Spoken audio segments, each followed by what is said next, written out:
Hey, Kathleen here. I'm reviewing the Skoolzy peg set for 2-year-olds and up.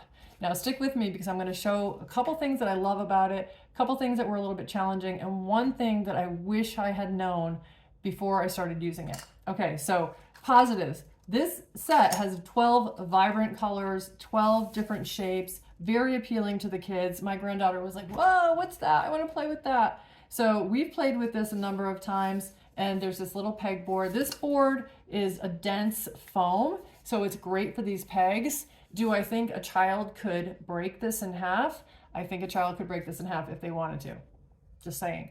So I want you to notice here on the pegs, there's like a little kind of a stopper area where you would just put the peg in to that point and it would be in. Well, my granddaughter decided she wanted to push them all the way through, and so that was raising up this whole pegboard, and that obviously didn't work. And by doing that, she's also made these holes a little bigger. So she didn't do it with all of them, but I did want to point out that that hole is getting looser now because of doing that. So you want to try to avoid that. We've played with these, making towers, pattern matching. She's been just putting them all over the board. I want her to do some things on her own imaginative play. So a couple things to point out. There are holes in the top, which is great. You can take laces and string these. But I did want to point out that inside, let me take one that's easier to see.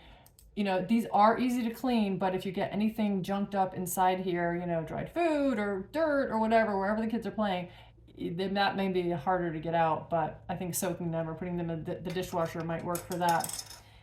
The other thing I really want to point out that I was kind of shocked about, a little dismayed, was all of these pegs were inside this plastic, and this plastic had little staples here.